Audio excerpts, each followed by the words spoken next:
Why, hello, my loves, and welcome back to Spook Manor. Are you here for an inspiring tale of ghostly ambition? Well, I have quite the success story for you. It is the journey of a young man who takes a chance on following his dreams in the big city. But his dreams soon turn to nightmares as he finds himself wandering the dark streets alone at night. Would you care to join us as we travel into the past in search of our future? Then let's begin.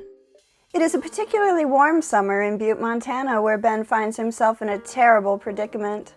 He is standing alone on the front porch of his family's historic home, watching horses play in the large field out front.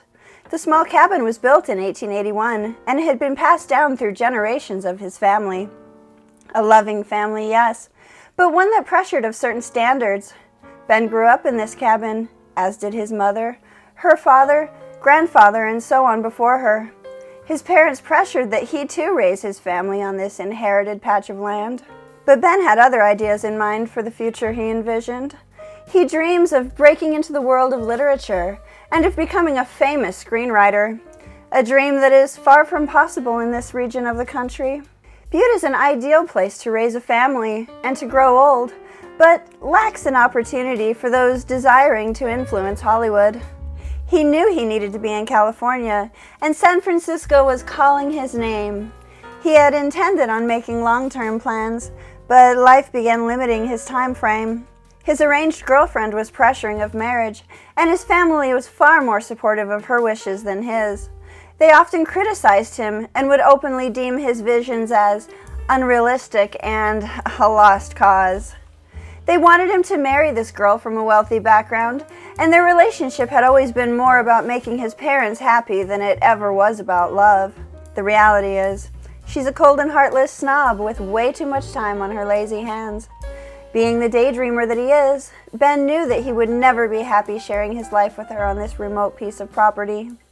His parents offered him everything to marry the woman: his grandparents' sole inheritance, the family cabin, and the acres of valuable farmland surrounding it. While at the same time of making this outrageous offer, they were also threatening to give him absolutely nothing if he refused to comply with their demands. Ben spent the weekend packing up the little cabin for his drastic escape. He had reached out to several friends in San Francisco about a month ago to help him find a place.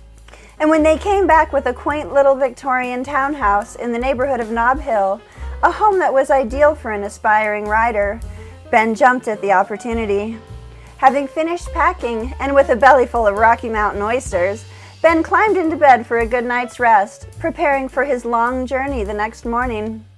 His dreams were strange that night.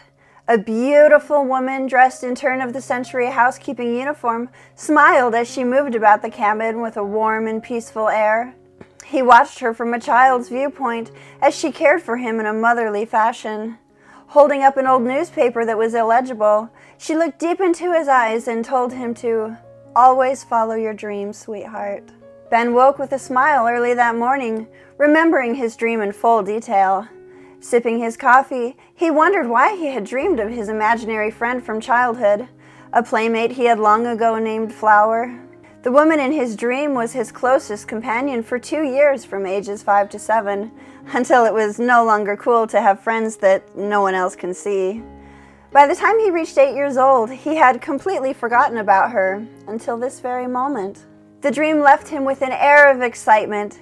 He believes it to be a good omen, and with this ethereal reassurance, Ben jumped in his car and never looked back. The beautiful Victorian townhouse in Queen Anne style was so charming in all its little details. Entering the front door brought you to a small foyer, which opened up to a long staircase and a hallway that led to the kitchen in the back. There is a massive living room that would hold a large number of guests to the left of the foyer, and a gentleman's parlor with library to the right. The second floor led to 3 small bedrooms and a short staircase, which took you to a small maid's quarter on the 3rd floor. Ben was filled with ideas as he walked along the dark wood features of the home and settled on one of the upstairs bedrooms as his office. The vast city views of the steep, hilly streets outside was ideal for daydreaming, and yet was far enough away from the pavement that it stayed reasonably quiet for him to work. By the end of the first week, Ben was already feeling inspired and sat down to focus on his manuscript. A friend had set him up with a high-end client, and with a deadline in place, he was fired up to submit his work. The night was oddly quiet as Ben sat at his elaborate antique desk. The air of the old home was slowly growing heavy, and the dim light from his computer screen was steadily becoming oppressive. Ben sat back and leaned in his leather office chair to clear his mind in preparation of his fictional character's next daring move. It was then that Ben noticed the faint sound of whispering voices coming from the landing outside of his office. Thinking it might be the neighbors, he tried to ignore it, focusing hard again on his writing. The whispering became more intense and hurried. Pushing the voices from his mind, he tried hard again to shut out the sounds. Suddenly, the heavy front door slammed hard, and he nearly fell out of his seat. Ben made a mad dash down the long staircase to see who had violated his home. Concerns of a hopped-up drug addict or a home invasion terrified his thoughts, and he searched the lower levels of the residence with fierce precision. But, to his absolute astonishment, no one was there. Looking at the clock, Ben realized he had worked far into the witching hour, and by 1 a.m. he decided that what he had heard was likely just the neighbors having a scuffle. Now that it was time for sleep, he climbed into his massive four-poster Victorian bed and covered himself with a pillowy satin blanket with ruffled trim. Setting a hot cup of chamomile tea on his bedside table and relaxing his head, the dream state took him much faster than he expected, and he gently dozed off before he had a chance to recount the night's strange events. The dream began with a servant woman pulling a young lady up the stairs, the lady being Flower, his imaginary friend from childhood. Only she was much younger than he had remembered. The servant held her by the hand, leading her upstairs to the third-floor maid's quarters. They whispered intensely, though Ben could not make out what they were saying. Suddenly, Flower jumped up dramatically and ran past him down the stairs. He watched her grab her coat as she fled through the foyer, and it was the loud slam of the heavy front door that woke him with a start. Ben sat up confused, wondering what this was all about. With nothing to go on, he decided to stay focused purely on his work. Over the next few weeks, he was constantly interrupted by noises that had no source. Often he would hear the sounds of a party on the first floor, only to find the noises would fade as he made his way down the staircase. While in other parts of the house, he would hear the distinct sound of high-heeled shoes running down the long wooden staircase, and the hard slam of the front door would echo through the home at random times. The noises would often wake him from his sleep, disturb his concentration, and haunt his mind incessantly. One night, Ben's curiosity got the best of him. He sat up with the lights off, watching the staircase from his bedroom door. Several hours had passed as he waited in the faint light of an electric candle. As he neared sleep, the ghostly scene suddenly began to play out in front of him. The faint sounds of the party began to echo from the bottom floor, and he heard the panicked whispers coming from the women on the third floor. The maid called out, "They plan to announce your engagement to that horrible man tonight. You must leave now if you ever wish to escape." Ben looked up to see young Flower coming through the door, dressed in a flowing white ball gown. She hugged her servant before dashing down the stairs. This time, Ben was awake enough to follow her. Keeping at her heels, he watched her grab her coat and dash out the front door of the townhouse. Ben kept pace surprisingly well. She ran with haste down the steep hill to California Street. They were somewhere between Powell and Jones when she finally stopped and began frantically waving down motorists to no avail, passing through unaware patrons as she went. Finally, a taxi had stopped for her, and she told the driver she needed a ride out of town. He responded as though she were a real, live human being. Quickly, she reached for the car door and disappeared into thin air.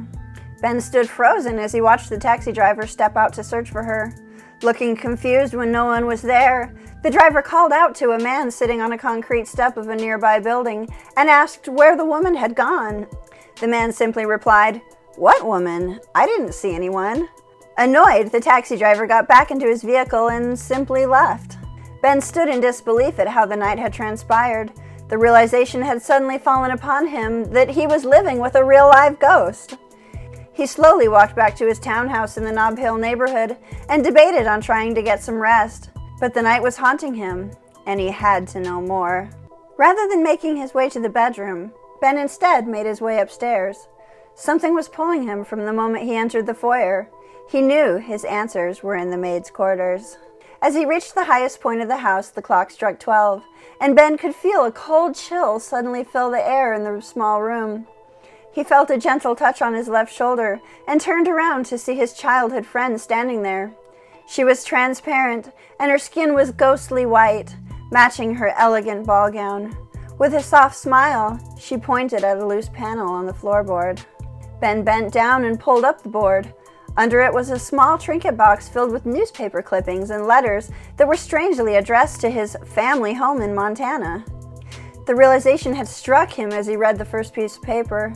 It was a news article stating that a young Flora Somerton had disappeared the night of her debutante debut in 1876, and that her socialite family was offering a reward of $250,000 to anyone who knew of her whereabouts. The many articles spanned over 50 years' time. For decades, her family refused to end their search for her. The final conclusion to Lady Flora's story came in the last clipping. It was an obituary for a Miss Butler, who died in Butte, Montana in 1926. Upon acquiring a DNA test, Ben found that he was in fact related to the Somerton family. Flora hid under the guise of a housekeeper with the surname Butler in his childhood home. Though she had not legally reported the birth of the child that she bore, the infant was in fact raised under the name of her employer, Ben's great-great-great-grandfather. Happiness consumed his loving heart as Ben realized his beloved ancestor, 3 times great-grandmother, and ghostly childhood protector Flora had followed her dreams and lived happily ever after in the immaculate landscape of the Rocky Mountains in Montana. Ben went about purchasing the old property in the Nob Hill neighborhood, where people whisper stories to this day of the ghostly lady in white who searches the city streets for a ride out of town. He doesn't mind sharing his home with a resident ghost.